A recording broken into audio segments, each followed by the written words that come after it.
Fala galera, um bom dia, boa tarde, boa noite, e aí como vocês estão? Espero que todos estejam muito bem.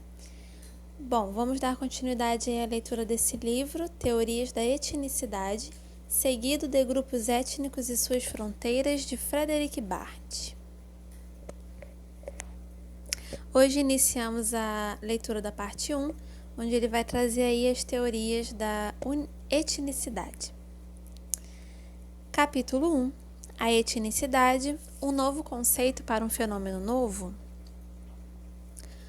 O termo etnicidade tem uma utilização completamente nova na literatura científica de língua francesa, embora ele tenha sido introduzido no meio acadêmico francês desde 1981, durante uma mesa redonda organizada por François Morin, no âmbito da Associação Francesa dos Antropólogos, permaneceu praticamente inusitado até hoje no vocabulário sociológico ou etnológico e só muito recentemente começa a ser utilizado nos estudos sobre a imigração, o racismo, o nacionalismo ou a violência urbana. Tal reticência em adotar uma noção contudo onipresente nas ciências sociais anglo-saxônicas desde a década de 1970 deve ser relacionada com a falta de interesse tradicionalmente manifestado pelas ciências sociais francesas quanto às relações interétnicas e ao problema das minorias.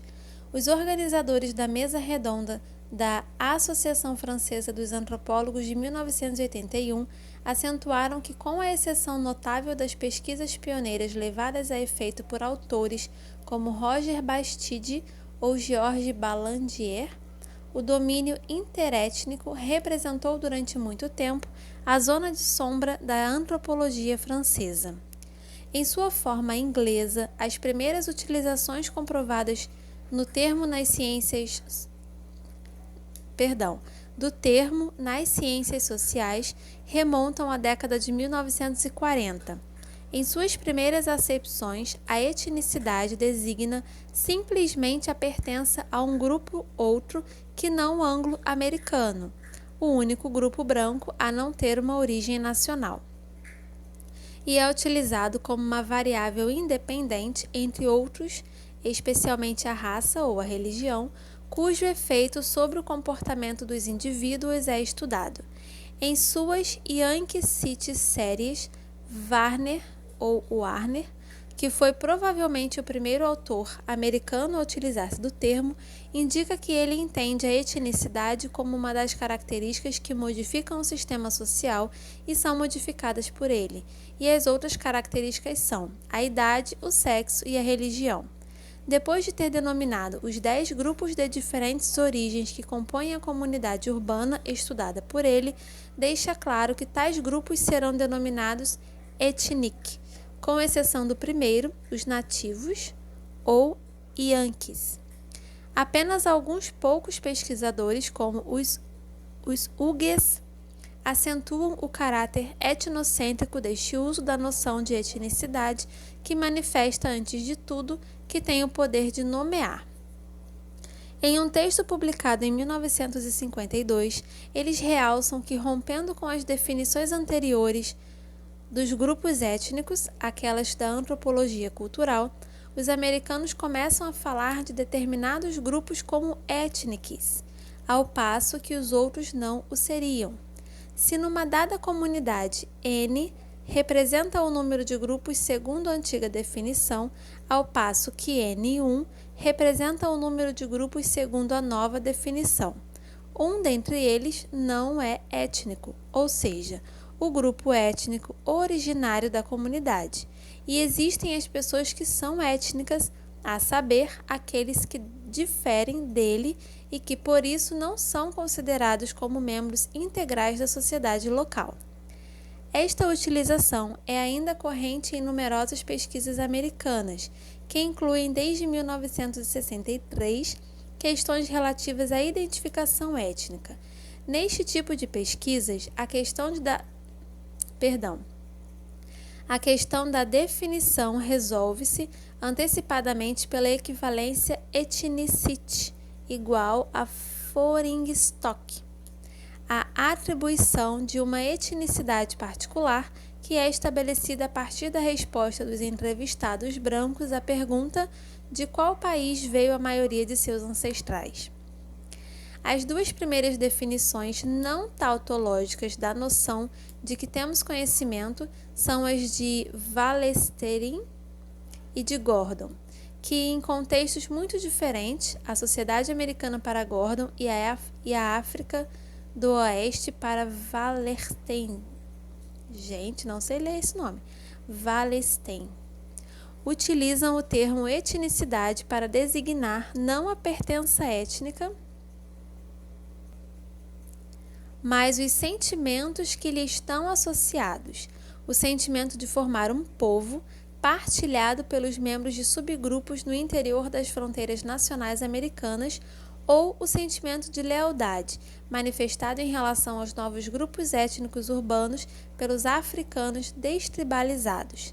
Tais definições surgem de forma bastante contraditória com aquelas utilizadas nas pesquisas quantitativas que prevêem em seus códigos uma casa reservada às pessoas que não conhecem sua etnicidade. Encontramos então de saída, na utilização do conceito de etnicidade, uma oposição entre composições objetivistas e subjetivistas que se vai encontrar de forma recorrente no debate teórico sobre a identidade étnica. Porém, o termo etnicidade só irá realmente impor-se nas ciências sociais americanas a partir da década de 1970 e irá conhecer desde então o sucesso crescente comprovado pela criação de uma revista especializada e por um número impressionante de obras, a maioria das vezes coletivas, que o fazem surgir em sua titulação. No decorrer da década, os colóquios, as conferências, os programas de pesquisa organizados sobre o tema irão multiplicar-se a tal ponto que se pode caracterizar esse período como o da emergência da indústria acadêmica da etnicidade.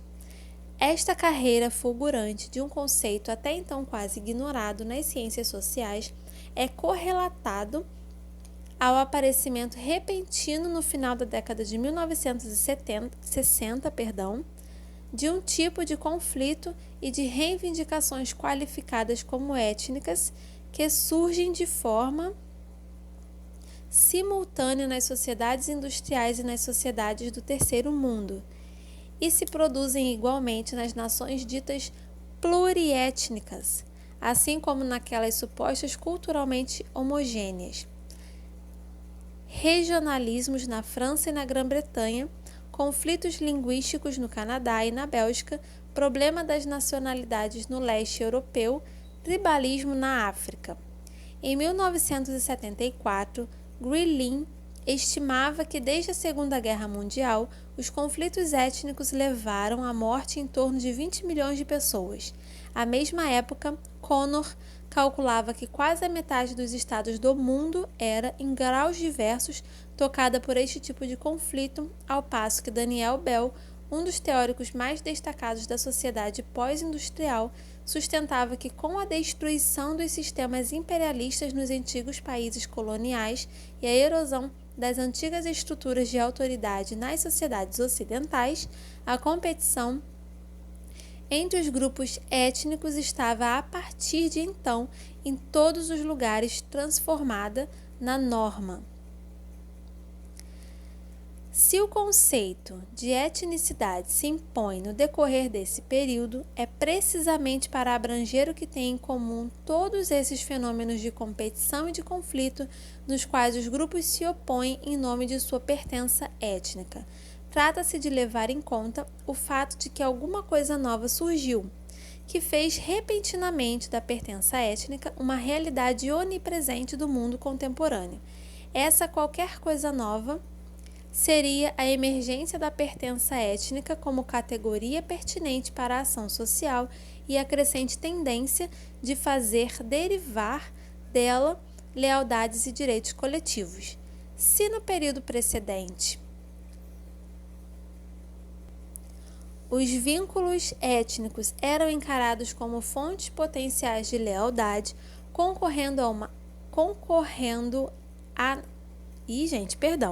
Concorrendo com a nação, impõe-se cada vez com mais clareza a ideia de que o grupo étnico, a unidade que engloba os indivíduos definidos através de uma herança cultural comum, chegou a concorrer com a classe, a unidade que engloba os indivíduos definidos por sua posição comum dentro do circuito da produção, como categoria fundamental da diferenciação social.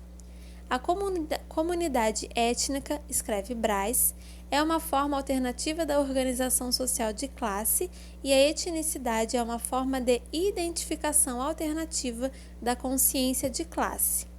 A convicção de Glaser e Moynihan, compartilhada por inúmeros teóricos da etnicidade no decorrer da década de 1970, é que as manifestações de renascimento étnico no mundo contemporâneo revelam a emergência de uma nova categoria social igualmente importante para a análise do século XX, tanto quanto foi a categoria de classe social para o século XIX. Desde o seu aparecimento, o conceito de etnicidade é definido por aqueles que o utilizam pela universalidade de seu domínio de aplicação. No prefácio de seu livro publicado em 1976, Francis adverte ao leitor que a etnicidade deve ser considerada uma dimensão universal das relações humanas e não um fenômeno característico dos grupos que o senso comum define como étnicos. O objetivo do Comitê para os Estudos Comparativos sobre a Etnicidade e a Nacionalidade, criado em 1972 na Universidade de Washington, é estudar a formação, a transformação e a persistência das identidades étnicas no tempo entre diversos grupos étnicos nas diferentes partes do mundo. Os estudos sobre a etnicidade apresentados nas incontáveis obras coletivas que florescem sobre esse tema no decorrer da década de 1970 espalham-se por todos os continentes as análises da etnicidade urbana.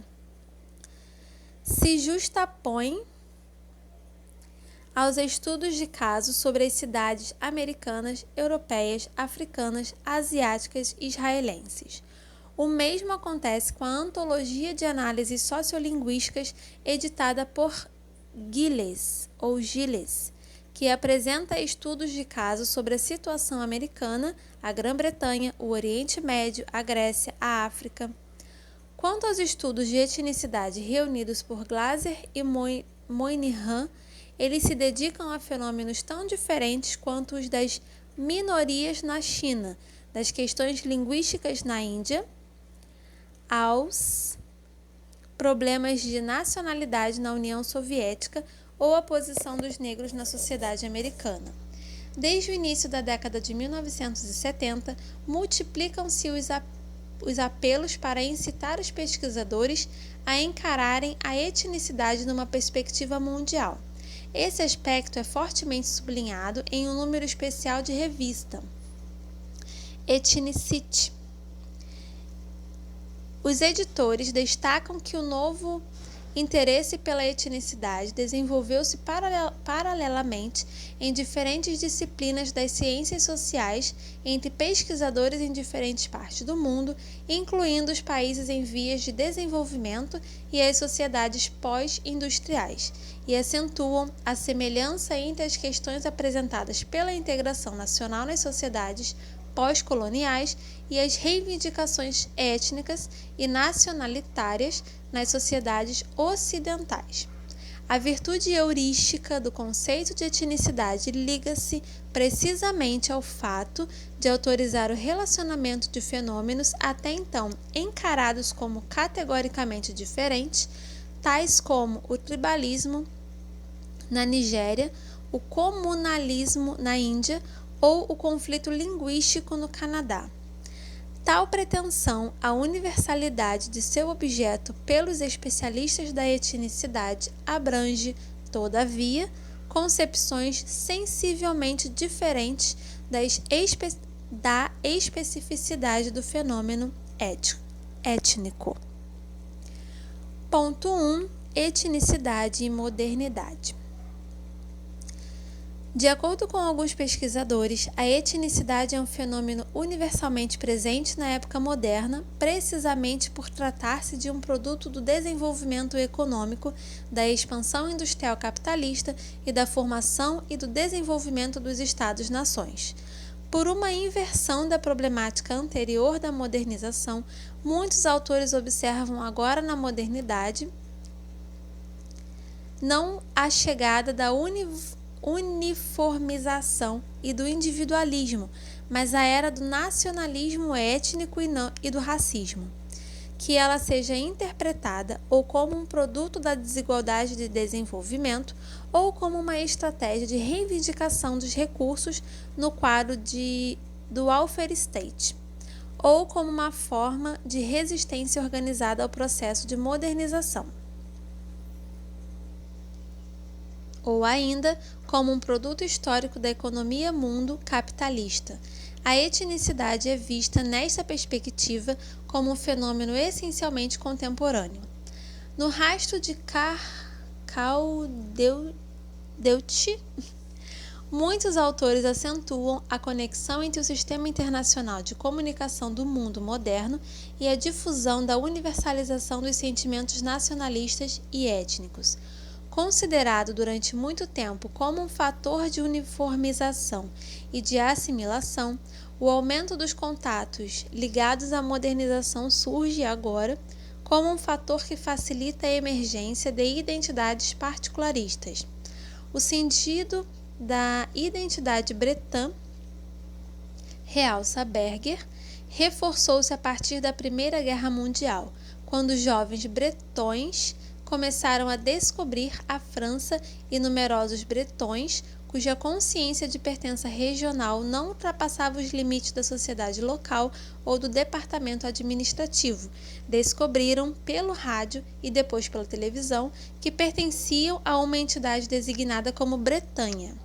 Segundo Connor, o aumento considerável dos contatos intergrupais foi percebido por um significativo número de indivíduos como uma ameaça contra a sobrevivência de suas tradições culturais específicas, favorecendo uma ideologia de resistência à uniformização ou à dominação cultural e linguística. Além disso, a facilidade e a rapidez das comunicações do mundo moderno possibilitaram não apenas a difusão das formas de organização, dos slogans e das reivindicações de grupos, podendo, como foi o caso em relação aos negros americanos e aos palestinos, fazer o papel de modelos, mas igualmente permitiram a constituição de redes internacionais de militantes nacionalistas e a difusão das técnicas de guerrilha. Um dos efeitos dessa mundialização das ideias e das experiências de liberação nacional foi o de ligar mais do que nunca as reivindicações do terceiro mundo e as das minorias do Ocidente. Os movimentos neonacionalistas ocidentais, nota A. D. Smith, tomaram emprestado aos movimentos de liberação do terceiro mundo o seu quadro conceitual, especialmente o da dependência da periferia e sua inspiração emocional. Vandenberg acentua que o ressurgimento da dissidência étnica dos estados europeus, Grã-Bretanha, França e Espanha, que eram considerados há pelo menos 2 séculos como nações homogêneas, não deixa de ter relação com a desintegração dos impérios coloniais. Se as ilhas Fiji podem tornar-se independentes, por que não a Escócia? Se a Guiné Equatorial, por que não a Catalunha? Se a Argélia pode, por que não a Córcega?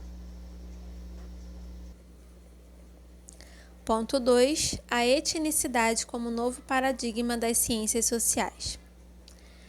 Para outros autores, o conceito de etnicidade não designa, como o pensam Glaser e Moynihan, novos fenômenos, mas fenômenos ocultados pela grade de análise dos pesquisadores da época anterior e dos teóricos funcionalistas, que, realçando o consenso, a adaptação e o equilíbrio, introduziram um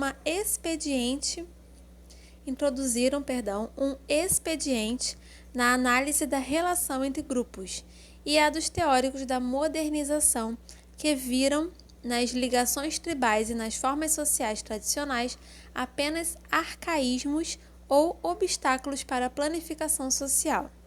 Mais que um novo domínio de pesquisa, o conceito de etnicidade indicaria um desvio para novas questões teóricas e empíricas nas ciências sociais. Segundo a fórmula metaforizada de R. Cohen, não se trata simplesmente de colocar em uma nova garrafa o antigo vinho da cultura, mas de repensar esta noção em termos menos essencialistas. A confusão de que ele é o objeto corresponde à necessidade, percebida por numerosos pesquisadores desse período, de substituir-se as visões tradicionais de homogeneidade cultural por uma perspectiva construtivista e dinâmica. A rapidez com que esse novo conceito impõe-se nas ciências sociais e a unanimidade com a qual é adotado por pesquisadores originários de disciplinas diversas e trabalhando em domínios distanciados, traduzem então uma mudança de concepções que vai muito além da constatação do revival técnico da década de 1960. Sua importância no campo das ciências sociais e os debates por ele suscitados ultrapassam em muito o objeto étnico para alimentar uma revisão dos paradigmas anteriores, especialmente o das teorias da modernização, fundamentados na dicotomia clássica entre Gemeinschaft e Gesellschaft, e na série de oposições implicadas por ela entre afetividade e racionalidade, particularismo e universalismo, ascription e achievement. A constatação da importância atribuída aos liames étnicos nas sociedades modernas traz um desmentido radical à tese convencionada do eclipse da comunidade sob a tripla ação da urbanização, da industrialização e da burocratização. Ao mesmo tempo, a oposição entre o individualismo de um universo urbano caracterizado pela braçagem, a intensidade das comunicações e a falta de solidariedade grupal, o modo de vida urbano de Wirth, e o comunitarismo das sociedades tradicionais culturalmente homogêneas, vivendo no isolamento e caracterizadas por um grande sentimento de solidariedade, não parece mais tão evidente. Simultaneamente, a descoberta de que os sentimentos e as formas de organização comunitária podem manifestar-se em meios supostamente organizados pelos liames impessoais e contratuais recoloca-se fortemente em discussão o caráter pretensamente estável e homogêneo das pertenças e das solidariedades de grupo nas sociedades tradicionais. Impõe-se a ideia de que o pluralismo provavelmente foi sempre e em todos os lugares um traço maior de distinção e de identificação natural.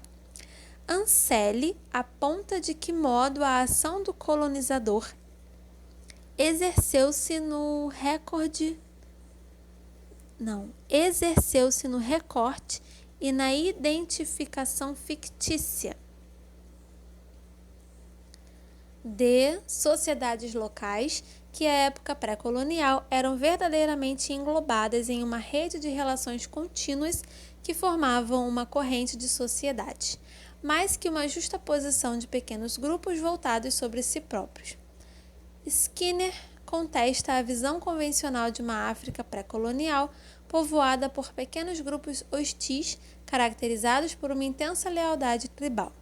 Os grupos étnicos, afirma ele, formavam-se e transformavam-se sob o efeito das migrações, do comércio e da conquista, e as identidades de grupo eram relativas e mutantes. Mesmo em um mundo primitivo, Nota Schwarz. Os grupos provavelmente não eram entidades culturais isoladas, mas situavam-se em um mosaico de grupos que manifestavam similaridades e diferenças. A identidade étnica dos indivíduos era ali tão problemática e dinâmica quanto nas sociedades modernas. Kratz aponta, em seu estudo sobre os Okieks, o modo como estes mantêm sua identidade de caçadores-coletores de maneira criativa, negociando-a com seus vizinhos Massaés e Kikuius.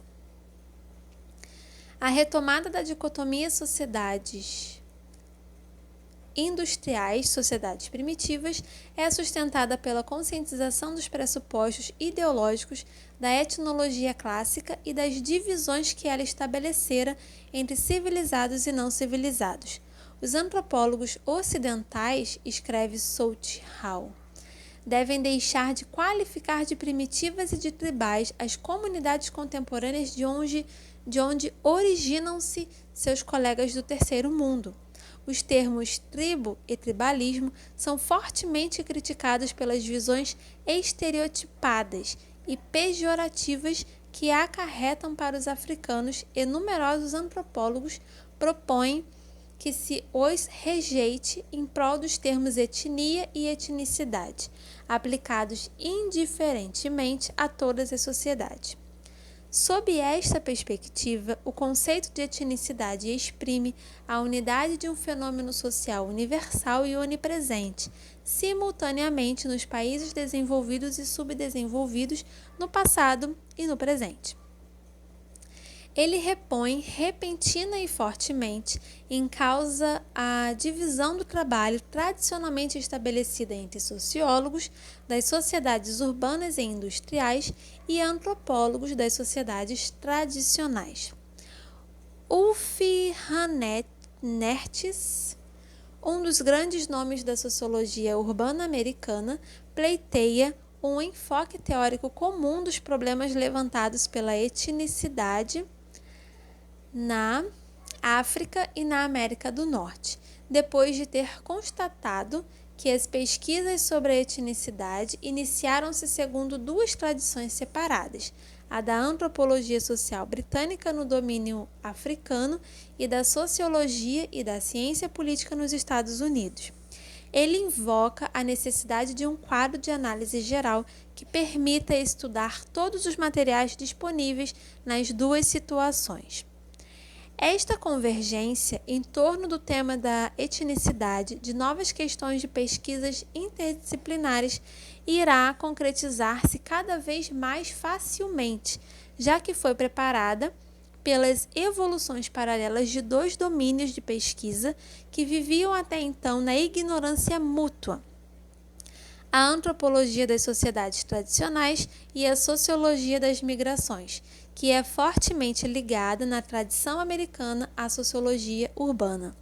Nos dois casos, os pesquisadores são confrontados com dificuldades empíricas que implicam uma retificação das antigas ideias. Por um lado, a ideia de que os grupos étnicos formam entidades discretas e homogêneas, e por outro, a ideia de que os liames étnicos estão condenados a desaparecer com o processo de modernização. E é isso, galera. Esse foi o capítulo 1 da parte 1. Próximo vídeo é o capítulo 2, onde ele vai falar sobre raça, etnia e nação. Obrigada pela sua presença até aqui. Eu espero que você tenha gostado da leitura. Curta, comenta, compartilha e até o próximo vídeo. Um beijão e tchau, tchau!